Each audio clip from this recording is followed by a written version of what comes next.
ఆత్మావలోకన కార్యక్రమానికి స్వాగతం, సుస్వాగతం.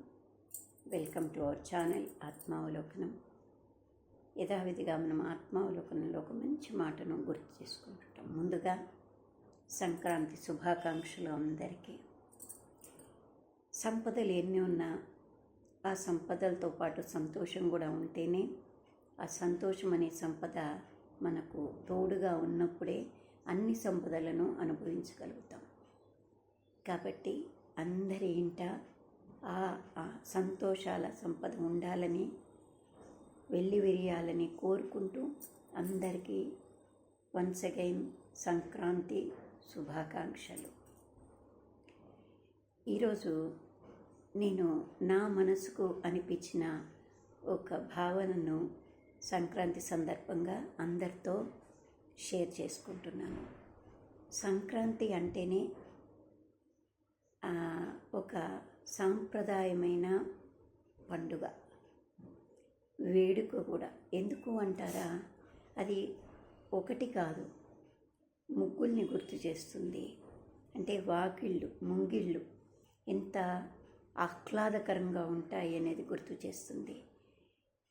గంగిరెద్దులని అవి, ఇక రైతులు సంవత్సరం అంతా కష్టపడి ఆ కష్టానికి ఫలితాన్ని చేతికి అందుకున్నప్పుడు ఉన్న ఆనందాన్ని, అది అందరు కుటుంబ సభ్యులతో పండుగ జరుపుకుంటూ ఉంటే ఆ సంతోషాన్ని తెలియజేస్తుంటుంది.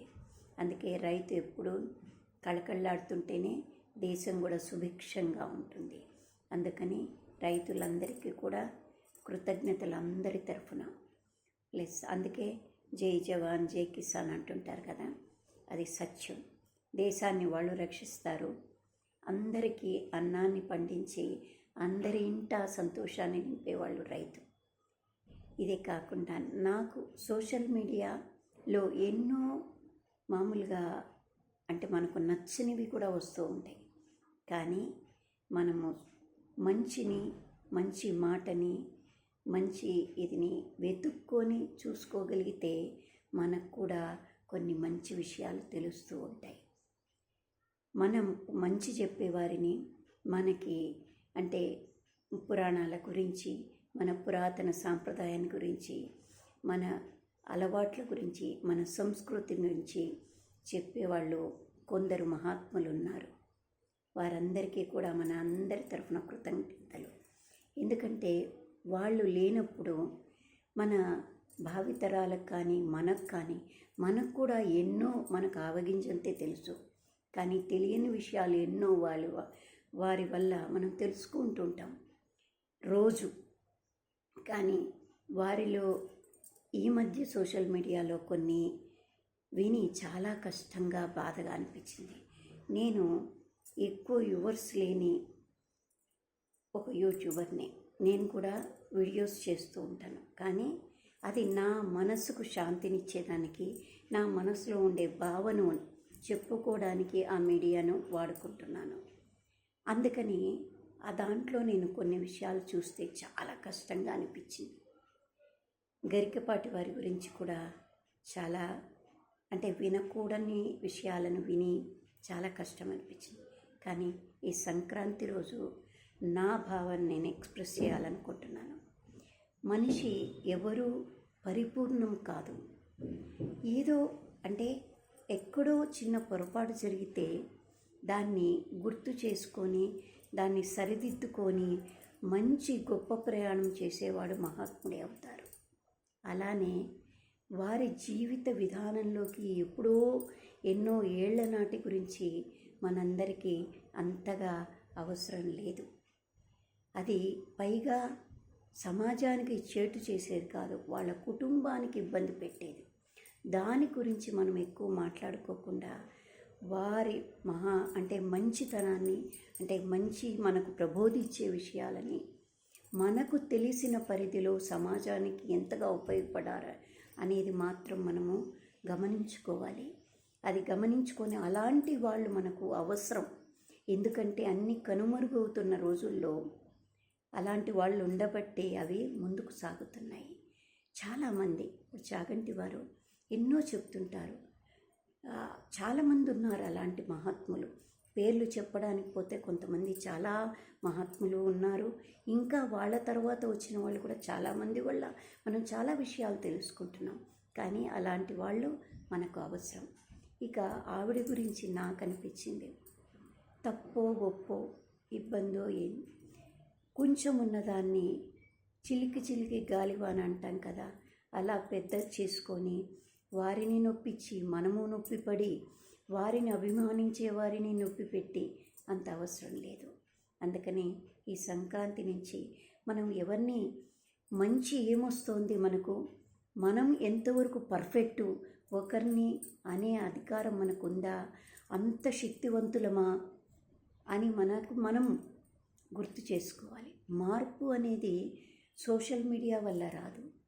సోషల్ మీడియా వల్ల మనకు అది చేరువవుతుంది మంచి అనేది. దాన్ని మనలో ఆలోచనలు అది నిలుపుకుంటూ మార్చుకోవడం వల్ల ఆ మార్పు హృదయం నుంచి రావాలి.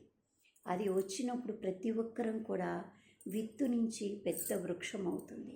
అలానే మంచి ఆలోచన అనే విత్తును మనలో నాటుకుంటే అది మహావృక్షంగా మారుతుంది.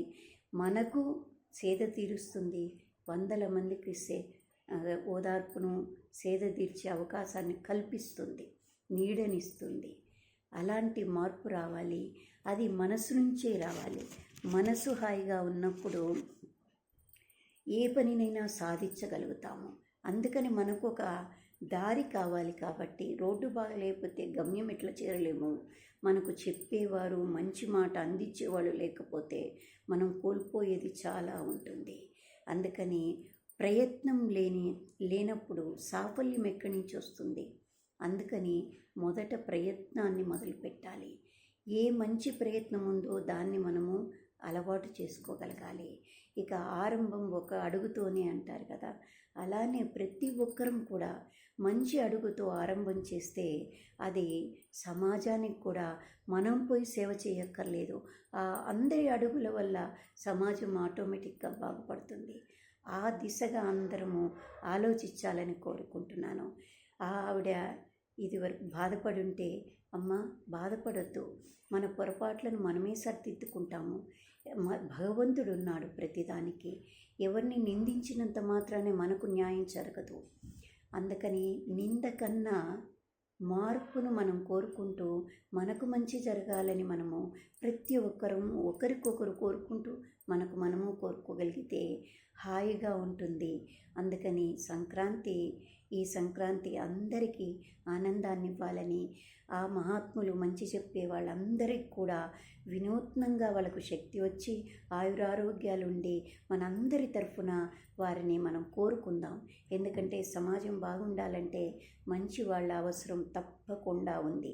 ఒక వివేకానందుడు ఉండబట్టే ఈ రోజుటికి కూడా మనం ఇంకా అంటే arise, stop not, tell the goal is reach అనే ఒక వర్డ్స్, అలాంటి వర్డ్స్ ఎంతో మందిని ఉత్సాహపరుస్తున్నాయి. అలానే మహాత్ములను ఎప్పుడు కూడా మనము దూరం చేసుకోవద్దు అని నేను భావిస్తున్నాను. మీరందరూ కూడా అలా ఆ దిశగానే భావిస్తున్నారని కూడా నేను అనుకుంటున్నాను. ఎంతమందికి నచ్చుంటే లైక్ చేయండి, సబ్స్క్రైబ్ చేయండి. కానీ ఇది లైకుల కోసమే కాదు, మనకు మంచి భావనను ఎక్స్ప్రెస్ చేసుకుంటే మనలాగా ఆలోచించే వాళ్ళకు చేరువవుతుంది. వారు కూడా ఇంకొకరికి మాట్లాడగలిగితే వారికి చేరువవుతుంది. కాబట్టి ఆ దిశగా అందరం ప్రయాణం చేద్దాం.